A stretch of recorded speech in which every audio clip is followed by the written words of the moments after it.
alcohol or drugs or gambling in this case, is exactly the same. The behaviours are the same. The problems you face are the same. The feelings of despair, the feelings of loss when you stop. I know I'm in deep, and there's nothing can save me now. There's no route to salvation. Like, there's no way, like, logically, that I can fix this financial position. My clients were predominantly competitive athletes. In my instance, I was then not able to pay the money to them because I'd gambled it away. Like, jail was not my rock bottom. Yeah.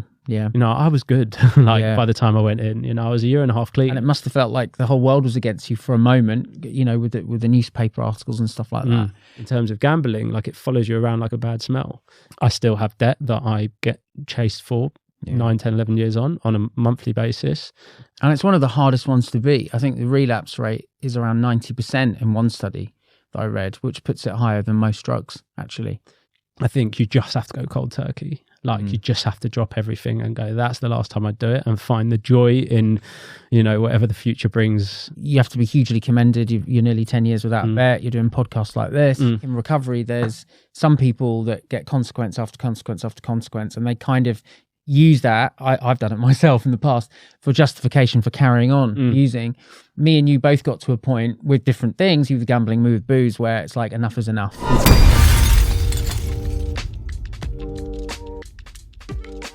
Welcome to School of Rock Bottom with Oliver Mason. I'm an actor, a voiceover artist and a recovery coach who's been sober many years, and I know firsthand that rock bottom can be the greatest teacher and the springboard for a beautiful life. And as you know, I interview fellow creatives and all inspiring people that have hit rock bottom, survived and thrived. This is a podcast of hope and how to get out of the darkness into the light, and that's why I'm so excited today, because I have got the gorgeous Gab Stone in the studio. Thank you. How you doing, Gab? I'm very well, thanks. Yourself? Top man, I'm really, really, really doing well, and I really appreciate you coming down today.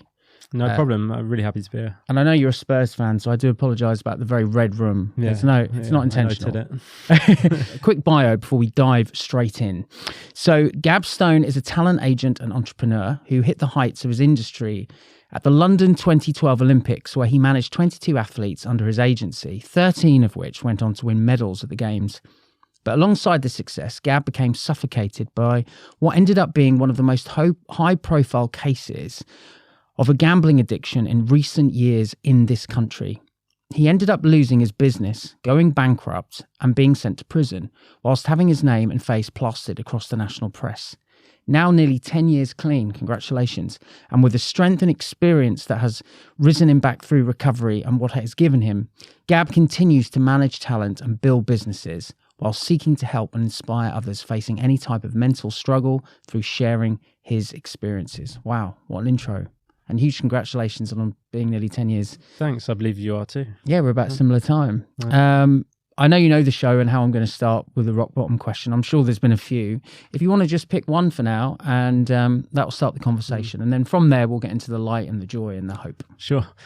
It's funny, isn't it? Because I guess along my journey, there's been various instances or things that have happened that you could probably easily pick out and go, well, that must be rock bottom. When I came clean to my parents for the umpteenth time, or I found myself in situations with money I owed to people or whatever. But I always think about I guess it was a period of time when I was at the absolute depth of my addiction.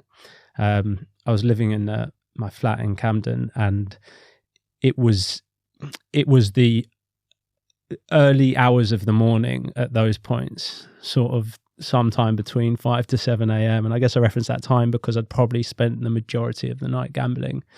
And it was sort of dark in the room. I'm lying in bed, probably needed to be somewhere. My place was a mess. I was a mess. I had no motivation to get up and clean the room, literally. Potentially even waiting for some money to hit my account so I could gamble. But this was when a lot of problems had started to become way bigger than anything that I could manage. And it was always those points because I'd slept for some form of hours. And I felt like when I was asleep that I had escaped, all of this chaos. And it was like the minute I opened my eyes was like opening the doors to a storm. And it was those moments in that period of time around when I guess I was about to, come clean to my family for that however many times and say like I've really sort of hit massive problems here that I can't overcome. Especially because then when I walked out the door, when I finally did get myself up and walked out the door, I was immediately put on this face. Like there's nothing going wrong in my life. Everything's fine. Yeah. Especially when it came to letting people in my family know, because they believed that I was on a journey from the last time that I had, come clean to them. So it was just putting on this complete front. So rock bottom for me was those darkest of moments, just waking up and knowing that like everything was just falling apart around me at way quicker a pace that I was able to control really.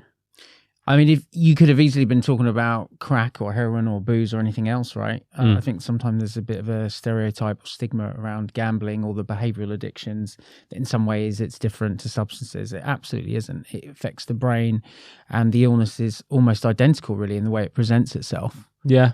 I mean, I've always said it. I mean, I'm, thankful that I've never experienced any problems with drugs or alcohol, but in coming across so many addicts over the years and people facing those problems, it's just so obvious and so evident that it's the same thing. It's an illness. And addictive behaviors are addictive behaviors, and what the vice might be, whether that be alcohol or drugs or gambling in this case, is exactly the same. The behaviors are the same, the problems you face are the same, the feelings of despair, the feelings of loss when you stop, they're all exactly the same thing. Addiction is addiction, and there are other types as well. And in speaking to people who are dealing with other types of addiction as well, again, it's sort of recognizing that they're all exactly the same thing. And it's one of the hardest ones to beat. I think the relapse rate is around 90% in one study that I read, which puts it higher than most drugs, actually. Yeah, I mean, that's not a surprise. It's not a surprise because generally a gambler will stop when they haven't got any money left. Yeah. So for as long as you can keep in some shape or form renewing that source, then there's always, the opportunity there, I guess, to carry on. And also, we're still like miles in this society, in our society, we're miles behind where we should be in terms of tackling the problem, because when you go to buy alcohol or try and get hold of drugs, or even if you're addicted to smoking and you try and get cigarettes, and you have to ask the cashier to slide the door open and pick up a pack of cigarettes that has tarred lungs on it, and all these things that are trying to stop you from doing it. With gambling, it's just flashing lights and it's in your face, and the things that have been put in place, whether that be at a governmental level or governing body level or whatever, is nowhere near where it should be. So it's so accessible, and it's deemed like seemingly so attractive to people to get involved, and on the increase. And that's something we're going to talk about definitely in this conversation. I think there'll be a lot of people who listen and watch this podcast who potentially, well, I know, are in recovery from substance misuse issues around drugs and particularly alcohol. So I think it's quite interesting actually to kind of frame the conversation through the lens of, let's say, an alcohol addiction, which I think most people understand, particularly on this podcast, and kind of see how it links with gambling, because I think the viewers and listeners might be surprised that they're almost identical actually. So, with my own journey with alcoholism, it started off as fun and socializing, quite lighthearted, just about having a good time. Is that how gambling started with you? I wonder if you could take us back to those very early moments. Yeah, I'd imagine so. I mean, the earliest memories are, it depends how far back you go. I can remember going to junior school and there being a newsagent that we'd stop in on the way into school, and I don't know why they were selling us scratch cards, but they were. And you'd use your pocket money to get a couple, but I would use my pocket money to get like 30 of them. Wow. And I remember that, but I get, especially at that time, I don't, wouldn't have considered that to be a problem. And I don't remember how long that continued for, but certainly then when I went to college and I discovered poker with my friends, like I used to absolutely love that. And, definitely when I think back now and think about my behaviors towards that, I was always the one pushing for a game. We would play at break time, we would play at lunchtime, then we would go around to each other's houses and play, in the evening. And there was always a money element to it. There was always a gambling element to it. Even like we had these board games that we would play together, but we would, find a way of implementing a gambling element to it. And so, that was the social thing. It was what we did to have fun. And obviously it was a bit more sort of, for me, I took it a different route, I guess, than they did. But it was the cool thing to do. And then when we used to go on nights out, we would head in the early hours of the morning to casinos after we'd been to the pub. Right.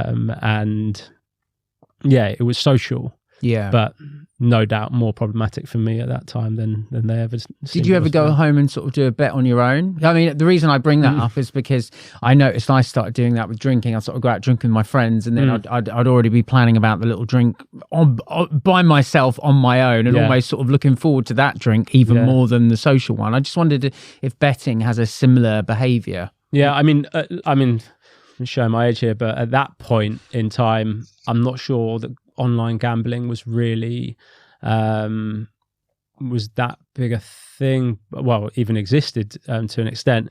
But when I went to university, and it would have been within a matter of days that I started there, I was introduced to online gambling. And then we had our own rooms, we had our own computers, and the instant that I got introduced to that, as in someone who I was in halls with showed me his account, and then I spent that evening giving him money to put on his account so that I could go back to my room and gamble using his account. Wow. And I ended up owing that guy a fair bit of money, which I, thankfully eventually paid back to him. But, I remember even that night it got out of control.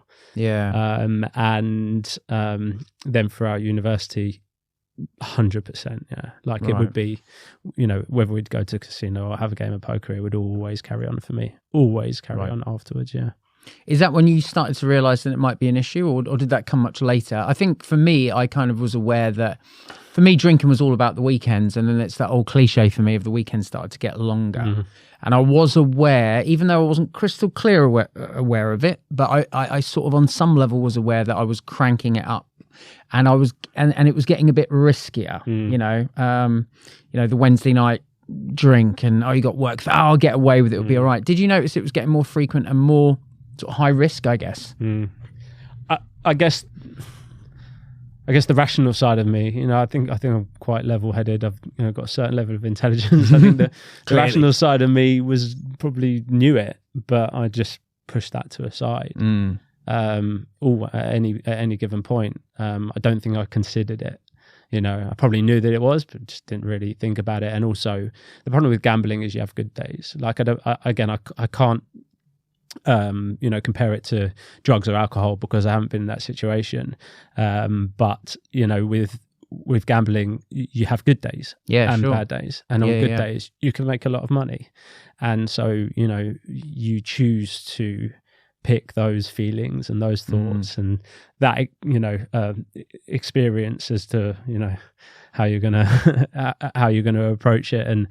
And I think whilst there were points that I probably thought it's a problem, I probably was also there just sort of going, oh yeah, but I'll get out of it. It won't be a problem because I can make loads of money tomorrow. Like I just made this amount, I can do that tomorrow. And then it always felt like as long as I could get back to break even, then that's the problem solved. Not that the problem for me didn't feel like the act of what I was doing. It was how much money I'd lost. And how you get it back. So that's kind of your equivalent of hair of the dog in a way. Yeah. So I'd drink and I'd have a terrible hangover. And in order to address the hangover, I'd have a drink. Yeah. You'd gamble, lose some money. And in order to address that and get it back to homeostasis, it's almost identical, just using different furniture or things, right? Yeah. Behaves in a similar way. Yeah, definitely. And, I've got so many examples and experiences through my journey. Like when I first went to the National Problem Gambling Clinic, and I saw like I had an introductory sort of chat there, and I'll never forget because I was gambling on my phone on the way there. Wow. then I went in, had this chat, listened to what she had to say, pretty much agreed with everything, or acknowledged and understood everything that she had to say. She wasn't there to say, you've got to stop gambling, but she asked me if I was still gambling, and I said yes. And then, you know, she sort of said, you do realise that, you know, if you continue, the situation is only going to get worse. And I'm there going, yes. Yeah. And then I remember leaving that meeting and then getting immediately back on my phone the minute I walked out the door, and gambling and probably losing X amount, you know, on the way home. But I got to that point where it felt like, I know I'm in deep, and there's nothing can save me now. There's no route to salvation. Like, there's no way, like, logically, that I can fix this financial position. You need a miracle. I need a miracle, and gambling could give me that. Yeah. Like, but there is a chance that I could strike it rich, and nothing else has the ability to do that for me today or tomorrow, like gambling could. So I'm just going to carry on. I can really see the parallels so hugely here. Remind me to talk about the miracle thing, because I forget, because that's really important. But, you know, the way you talk about, you had some really good days. Like, you know, I had some amazing days drinking, you know, and that's what kept me going back for more. So that's similar as well. I guess towards the end, I didn't have any good days, you know, when it really got bad at the end. And did you have any good days even at the end, or was it similar to drinking in the sense that it was like, for me, I kind of crossed the line where it was pretty much all terrible. You know, I might get like 1% of the day or 0.5% of the day where there's something. Yeah, I mean, but again, unfortunately, it just comes. That's a purely financial like response, right? So to have good days at the end, like comparatively, yes. Like I had £2 in my account and I gambled it up to 300. You know, as opposed to when previously that I might have been 200 gambling it up to 3,000. It's all irrelevant. Yeah, like the figures are actually irrelevant, but in the context of that day or whatever, not only was that then a good day, but you'd also convince yourself, I'm gonna make it back. Like this whole problem is going to disappear. I'm going to build that up, and then I'm going to double it tomorrow, and I'm going to do it again the next day, and the problem is going to disappear. Like you play mind tricks on yourself. You know, you literally convince yourself that, you know, you can get out of it, but ultimately you always land in the same place. You know, the house always wins. Yeah, well, that's it. That is true. Well, you know, you always hear that, don't you? In these sort of like big movies, and you'll know better than me. You know, the house always wins. Yeah. I mean, what you talked about earlier as well, in terms of you know, being told if you carry on, it's going to get worse, and then immediately going back to using or betting, whatever phrase you want to use. I remember being sat with a liver doctor and basically saying, if you carry on drinking, you're going to get liver cirrhosis. And I actually turned around to the liver doctor and said, now I really fancy a drink. And you know, and looking at her face, like, with the disbelief. And that idea of a miracle, like you saying, the game's up, but yet maybe this last gamble will give me my salvation. I remember staring at a bottle of vodka when everything was going wrong and thinking, if I have another drink, I might just be able to find the answers. Like maybe the alcohol will give me some kind of almost divine inspiration, a miracle that will suddenly, but going to the source of the poison for the answer. Yeah. It's amazing that gambling has the same effect. No, absolutely. Yeah. And it, you know, again, unfortunately, because money's involved to that level, you know, you have these visions of grandeur, you know, you think that, like, you start to believe that, you know, it's going to take you to this point. And the weird thing for me is that I never, you know, it wasn't that I never sought such like extravagant material things. Actually, for me, like, I've got a very mathematical brain, and I've always sort of, I don't know, numbers have always played a big part in my thought process. And for me, the biggest problem is always just chasing the loss. Like I actually never was like, oh, I love gambling and I'll get such a buzz when I do it. I just, for one reason or another, I'd fallen back into it at any given point. And then the absolute need, as I saw it, to get level to where I was, just completely sort of encompassed my thoughts. And it completely took over any form of rational sort of anything that I did. It was just, I have to get that money back. Well, the brain is hugely plastic. And, you know, what happens to the brain with a gambling addiction is identical, really, to what happens with hardcore drugs and alcohol. And that survival part of the center basically gets conditioned. It's like a learning disorder that it needs it to survive. And once it gets hardwired, and it's quite interesting looking at the dopamine release around betting, it's very, very similar to drugs and alcohol. But another thing that I think, which, you know, is a good argument for why it could be even more addictive, is we know with dopamine that if you've got anticipation and hope, that you get more of a dopamine release. This is why sometimes people find it harder to quit drugs than alcohol, because actually going to meet the dealer, you know, waiting around the back of the bins at 3 o'clock in the morning, is he going to show up? That's the bit that's exciting. But actually, as soon as you snort it, you're kind of like, whatever. You know, and obviously with gambling, there's such a big build up, you know, and the hope. And also the other thing that's so intoxicating is the fear of what you've lost. So we know that noradrenaline mixed with dopamine kind of makes a more vicious cocktail. But also, this doesn't really happen with alcohol. It might do with drugs to some extent. You don't really know what's going to happen. And that's really addictive. Yeah. Like if I pick up a drink, I kind of know what's going to happen. I'm not going to be like, whoa. But with gambling, like literally anything could happen. Yeah. Yeah, they know what they're doing. Yeah. You know, they pull you back in every single time. And it's crazy as well because, again, I've in sort of my experiences, I've come across many, you know, people who are, you know, very intelligent and great education, and like they get, right, that the algorithm is against you. Yeah. You know, and especially because in my case, it was predominantly online, you know, which is also a part of it. You know, it was private, it was hidden away, it was in the dark, it was away from anyone. But because of that, it was all online. Like it felt even more obvious than maybe if you were in a casino that like the algorithm was against me. But you still sort of convince yourself or have these experiences where, you know, I do weird things, right, where like I was like, I know I'm not going to win 50 hands in a row. Right. But I reckon, right, if I log in, I can win one hand. Whether that be, or I can get one hand up. So I could like, maybe whether that be lose 3 and win 4, I can get at least 1 up. Then I'm going to log out. Right. Then I'm going to leave it. Right. 20 minutes. And I'm like, there's no way that whatever algorithm they've got, there's no way they've worked out that I'm going to do that. Right. And I convinced myself, you know, and had some success with that concept. But that would be me logging in, logging out, putting my password in, you know, the whole thing for hours on end. The problem is as well, like then when that didn't work and I couldn't get up, I'd log in, I'd log out, I'd log back in a millisecond later. Wow. You know, and I'd go through all these processes where it was always like, number one, convincing myself that there was a way that I could beat the system. But yeah, 2, like the unknown, like maybe this is it. Yeah. Wow. Maybe I found the way. Maybe I should try that. Right. And that could drive you crazy. Yeah, absolutely. Literally crazy. And then you throw in lack of sleep. You know, I think that's another behavioral consequence, which is very similar to drugs, like you describing being up all night and not sleeping.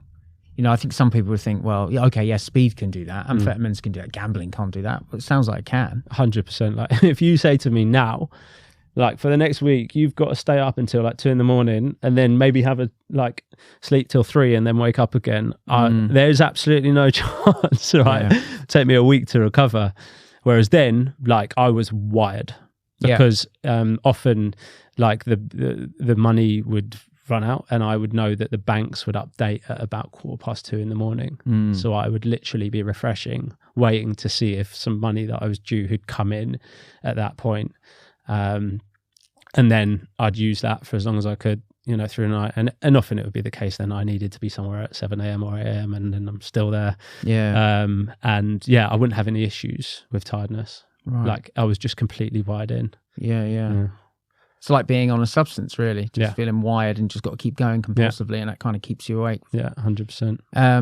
It was interesting looking at the neuroscience of this as well. There were some studies that suggest that with gambling addiction, I don't know what you think about this, that the winning can get boring on a kind of neurological point of view.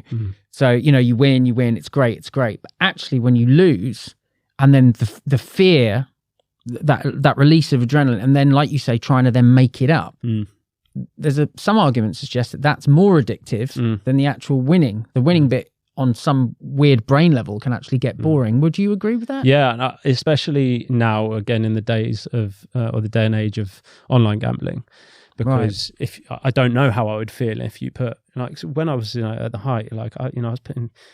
So I was loading the account with £1,000-2,000. Right? Yeah. I don't know how I would feel if you put that in cash on the table. Yeah. Right? But it was just numbers on a screen. Yeah. And so you never contextualize it. You'd never win and then, I'm going to go take that out and I'm going to go spend it on this. It just goes back into feeding this beast. Just numbers on the screen going up and down. You would never contextualize it. Right. And so, I mean, it wouldn't surprise me at all if that's the case, because it's almost like addiction to losing and making it back. Yeah. More than an addiction to winning. Yeah. I don't know. I guess, as I said, in each case that I got hooked in, it was just something. I'd gone into the casino with a mate and he had a bet, and I'd known that I'd had an addiction and that I'd stopped for a year or whatever, but I'd sort of seen off the worst of that. I'm there in the casino, I'm thinking, it's not a problem. I'll have a bet. And then I've lost a couple of £100, which in the grand scale of things, if that is where I'd ended, then I'd be all right. Yeah. But for whatever reason, I couldn't let that go. And then it immediately came back the chase. And another time, a friend of mine had bet on the football. And again, I'd not done it for 3 years. And I just thought, it sounds like a bit of fun. I reckon I know what I'm doing with the football, and before you know it, the obvious happens, and then I'm back chasing. And I mean, I'm not sure I definitely didn't enjoy any element of that, but in terms of what bit I was addicted to, when the money went up, there was no sort of thrill, I guess. Yeah. I mean, the money very rarely went up anyway. It started up and then went down. I can relate, as well with that. I mean, there was never a drink where I was like, well, that's the drink I've been waiting for. Like you're acknowledging there's never going to be a bet where you're like, okay, now I'm going to just cash that and go and buy this nice thing. It just goes back into the beast of addiction. Yeah, it's really, really, really fascinating that. I was going to ask you as well, I'm loving these kind of parallels. There's sometimes a bit of a stereotype that there's always pre-existing mental health as a precursor to addiction. And I think in the vast majority of cases that is true.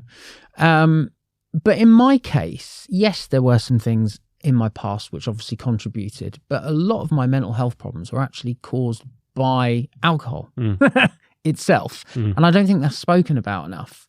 I'm just interested for you, did your addiction create mental health problems that didn't exist prior? Yeah, I think so. Right. I had a great upbringing. Yeah. I was honestly, I was brought up so well. I had love and support and everything around me. There was various things growing up. I wasn't the most popular kid at school. I had a period in which I was bullied, but I wouldn't say that. I mean, you could probably take elements of that. I guess the therapist in me would kind of go, well, when you talked about playing poker earlier on, that it was kind of like a conduit to acceptance and brotherhood. Being a part of something. A part of that. I think there's probably some of that might be true. Yeah, 100%. But, we can probably find an element of that in all of us, in any of our life examples, but we don't all end up, being an addict. Agree. I think that in and amongst all that has like great achievements, as well. Like I really overachieved through various things in my life up until that point, various positions that I held and grades that I got and, success that I had in my career. And I felt like an achiever, I felt like a very aspirational person. I felt like someone who had something on the next guy. I felt like someone who could achieve big things. I didn't feel like someone who battled gravely with mental illness. But when I refer to my mental illness, like that starts at the point that, gambling became a big problem for me. So definitely then, the mental illness that I refer to is what gambling did to me, as opposed to, the sum of the things that happened before it. Something else that is very, very common when recovering from any kind of addiction, we call them like using dreams. And often when people are in rehab, they get really freaked out because they dreamt that they'd used drugs or they'd had a drink. I know this is something that we spoke about when we were having a coffee. that you get that too, right? You'll have a moment in your dream where you're like, oh my God, I've gambled again. And you wake up. I just wonder if we could just briefly mention that. Yeah, I mean, when I was gambling, I think most of my dreams were probably about gambling. Yeah. So even though I spoke before about how, that moment that I opened my eyes, I felt like it was open eyes to the storm. The fact is that when I was dreaming, I was probably dreaming about gambling, but it was not reality, I guess. Yeah. But yeah, I get them like, I'd say once every 6 months or so. Yeah. I have a dream where I'm gambling, and I guess that's sort of testament to what a huge impact it had on my life. Yeah. Despite now being, 9 years or more since I last gambled. Yeah. And in those points, I'm like, I can't believe I've done this. Yeah. I can't believe I've done it. And then I wake up and relief. It's relief. It's a sort of a couple of minutes of, did I? Or, and then just, pure relief. Mine are quite dramatic. Mine are usually like sort of in black and white. Maybe it's because I'm an actor as well, but they're like black and white, and it's like raining and there's like thunder and lightning, and I'm sneaking off having a drink and everyone's really worried about me, and it's, and it's all just kind of mad. What's the science behind it? I mean, I don't think there's anything kind of massive about it. I mean, I think often in rehab, people really freak out that it means something. And maybe it does go a bit deeper than this, but I always just say to them, look, if you're a tennis player your whole life and you retire from tennis, you are going to still dream of tennis on occasion. And I think it can just be as light as that. Yeah. But maybe on a subconscious level, it's sort of like a reminder, never to go back. I only see it as a positive thing. Yeah. As opposed to, you're going to relapse, which is often what people conclude. So just talking about your own recovery, I mean, it's amazing that you'll be coming to 10 years soon. Clean and without a bet. I identify something in my own recovery that if I pick up a drink, that I then become powerless over that drink. Do you have a similar mindset?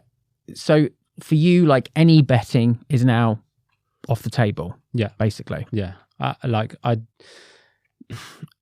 don't think I would be in control of myself at that point. Yeah. We're all addicts. Like, we're just not doing it.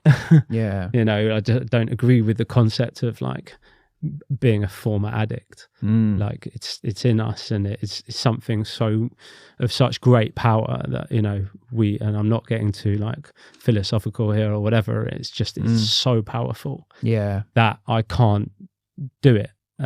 Because like the fact is, I don't know, if my mates came in now and we had a game of poker, then I'd probably quite enjoy myself, and I'd like to think that I could go, all right, that's me now, guys.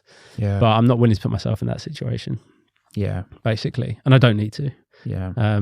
You then, as you grow strength through recovery, you find the things and the activities and, the mental processes that allow you to, be stronger than the addiction. And I think it's important.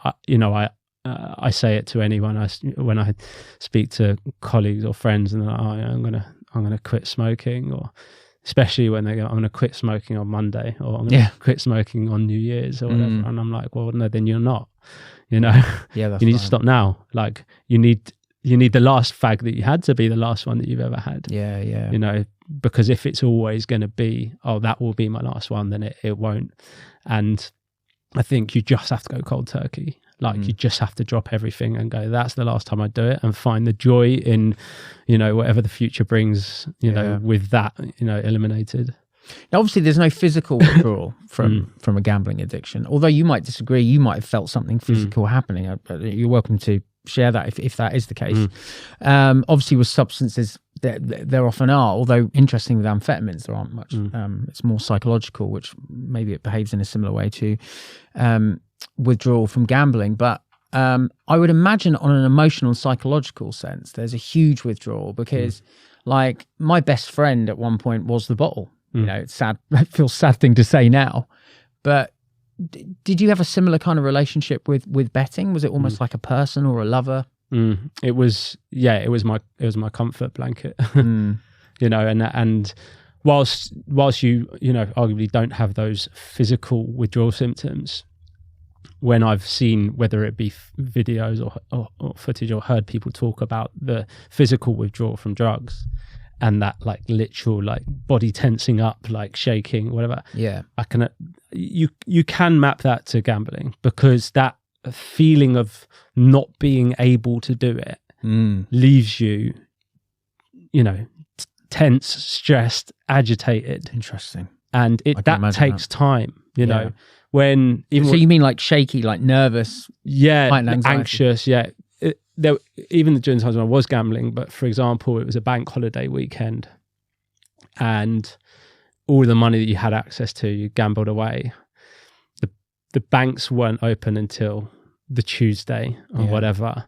There was no chance of any money like dropping into your account from some money that you were owed, or getting some cash and going to a bank and putting it in to then be able to transfer it to your bank account. And, you know, then you're looking at like a solid 4 days maybe of not being able to gamble. The feeling at that point of just complete and utter loss and destitution was just so overpowering. Like, it just felt like, what's my reason for living over these next 4 days if I can't do that?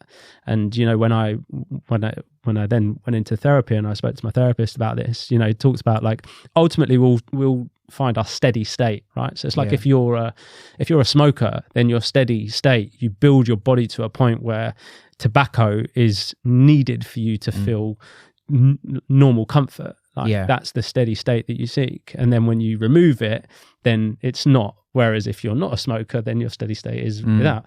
It's the same with gambling. My steady state was being able to bet. You know, could have been alcohol, could have been drugs, but it wasn't. It was betting. And so then when you remove that, you have to grieve the loss of that comfort. You know, you could for someone who's not an addict, you could only really compare it to, you know, if you're with someone who you love and then they break up with you. And, you know, most of us have experienced that feeling of loss. And it's a bit like Stockholm syndrome, isn't it? In the sense that you kind of fall in love with your abuser as well. You know, oh, no, absolutely. Especially in that case, because you know that it's all wrong. Right. Like, but like, it's where you find comfort. And, you have to grieve that loss. So like, you know, when you lose someone who you love, like your girlfriend breaks up with you or whatever it might be, and you think at that point, there is no other girl in the world for me. Like, I have to get them back. You know, there's no way I'm ever going to be with someone else. Life's never going to be the same. And as we all know, like, time heals. And you know, you find comfort. And a relapse can feel like this very toxic ex has come back. That, you know, they've been working out for 100 years. They've come back in like the nicest lingerie ever. And they're like, one last night, I'll kill you, but you'll have fun before I kill you. Exactly. And you're like, I'm here for it. and I'm here for it. Yeah, 100%. Everyone that recovers from any kind of addiction has a ton of consequences that they have to stare down the barrel of, and boy did you have some. And you know, it must have been incredibly hard because they were all played out in public in the press. You know, just briefly, because I think it is obviously a huge part of you getting recovery as well. You know, we all have to get to that moment where things kind of hit a brick wall. It's just that obviously for you it's unfortunate because it was public, which I would imagine make it much harder. I just thought briefly, if you could, maybe the listeners and viewers aren't fully aware of what happened, in a very sort of brief, concise way, kind of how it played out, your consequences in public, and then how you kind of navigated through that, because like I said in your intro, you know, you had to go to prison for your consequences, and how that hindered or maybe helped your recovery. I mean, so I was running a talent management agency, and so money that was, you know, we would go out and get work for our clients, and my clients were predominantly competitive athletes. This was in and around, especially in and around the period of the London 2012 Olympics. So I had clients of note, you know, clients who were in the public eye.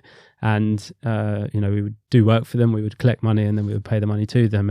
And in my instance, I was then not able to pay the money to them because I'd gambled it away.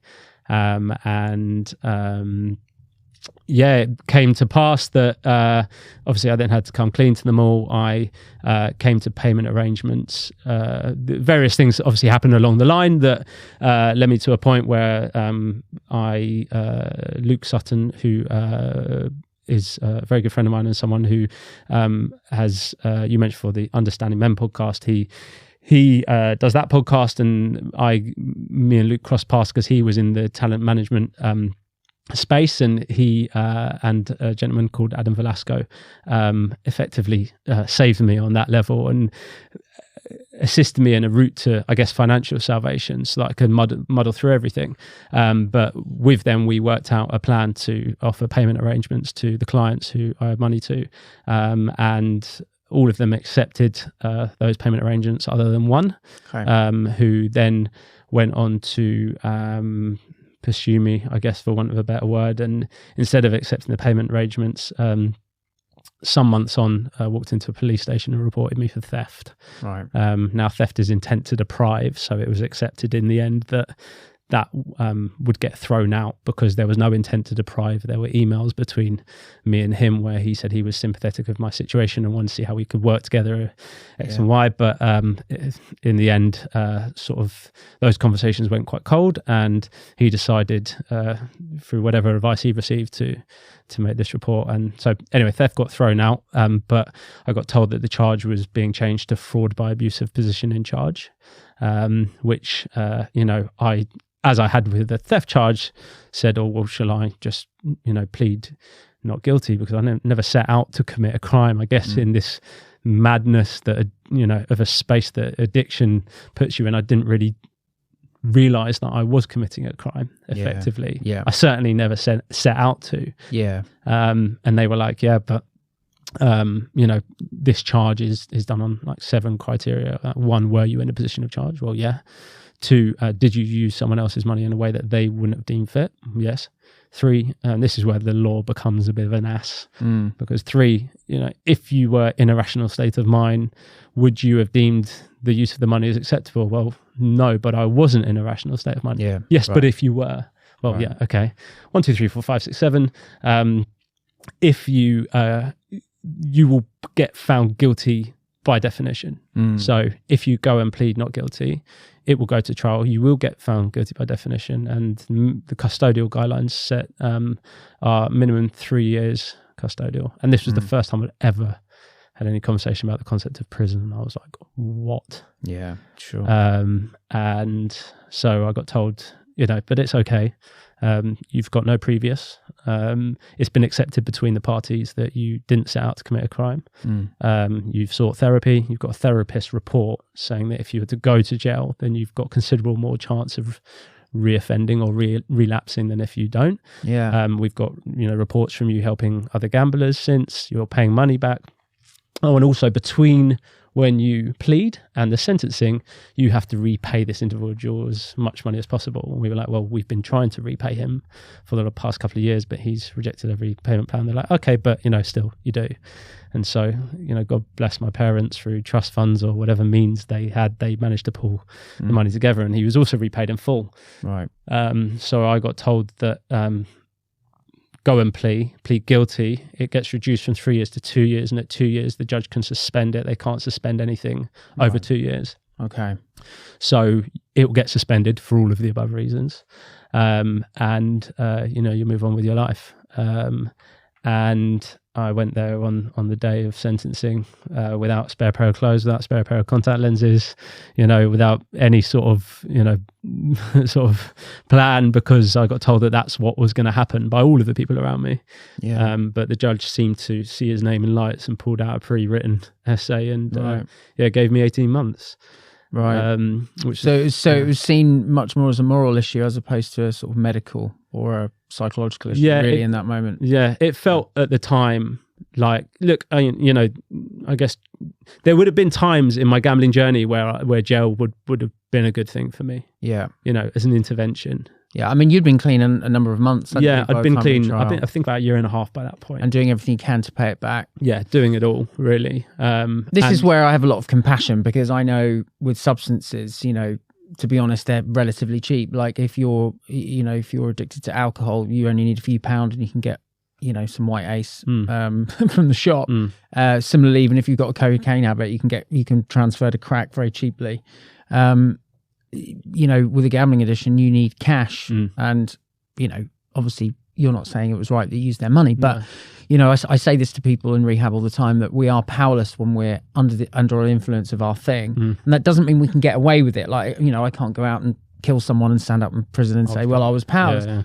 We still have to do our time, but you have done it in spades, and often that dark night of the soul moment is the punishment as well. I'm sure you've had many staring at the ceiling going, how did it come to this? Of course. Yeah, like when you asked right at the beginning, what was your rock bottom? Like jail was not my rock bottom. Yeah. Yeah. You know, I was good. By the time I went in, you know, I was a year and a half clean, and all of the good that, and all of the strength and all of the processes that come with that. Yeah. You know, which is more testament to, you know, why it was a bit ridiculous that I was sent there. And it definitely felt like, you know, again, like, you know, I sort of don't sort of, like, what I did was wrong. You know, I used other people's money in a way that wasn't, you know, acceptable. But it was under the sort of control of this addiction. And so, you know, I'm not sort of exonerating myself of anything. However, there was no benefit to send someone like me to jail to twiddle my thumbs for 4.5 months. Yeah. I didn't need an intervention. I would have been much better on my recovery journey out of jail. My recovery journey was then thrown 50, 60, 70 more challenges when I came out, because of the fact that I then had a jail sentence. You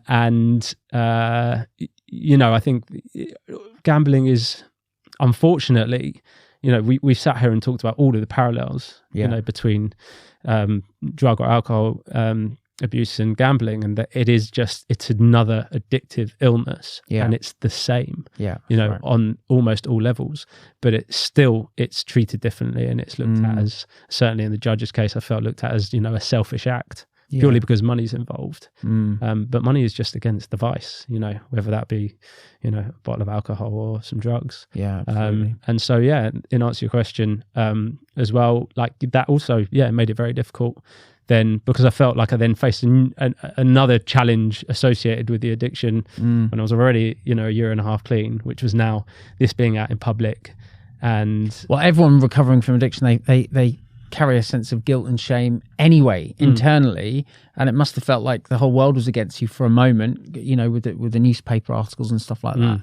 How did you deal with that? Because that must have been incredibly difficult to just see that play out in the press. Yeah, I mean, partly helped by the worst of it being once I'd gone into jail, so I was able to avoid it.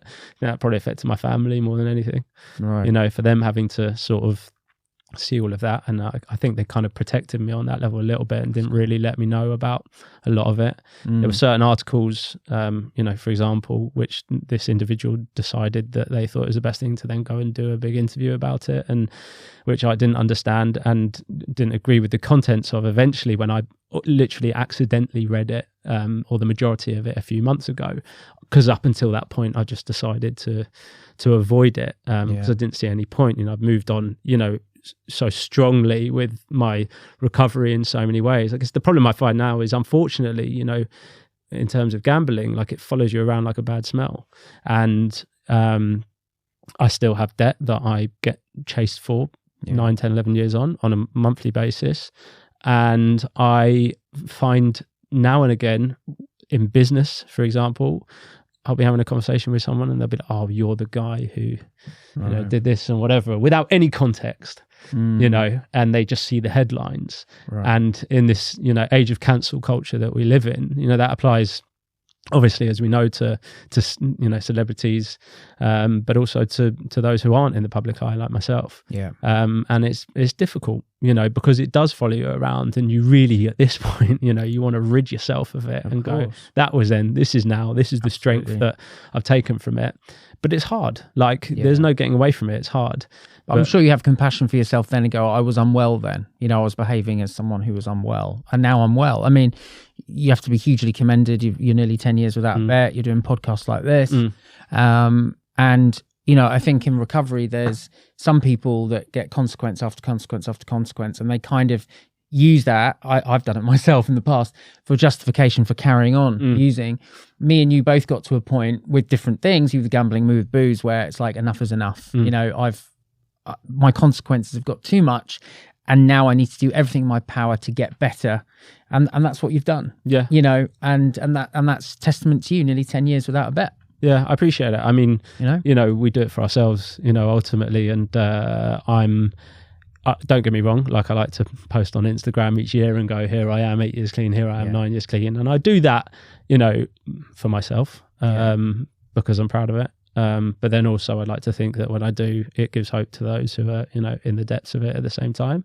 Yeah. But yeah, like within the important thing is finding peace within myself. Yeah. And I think, some of these challenges, I'm always going to face, but I also think it's about controlling the narrative at that point. That's why I'd like to come and do things like this, because, thank you so much. I'm really grateful, because it's just another step on allowing me to control the narrative. Yeah. Because I can't change what happened, and now people will have their views on what happened. They will have their opinions, and that's going to be the case whether I like it or not, no matter what I say.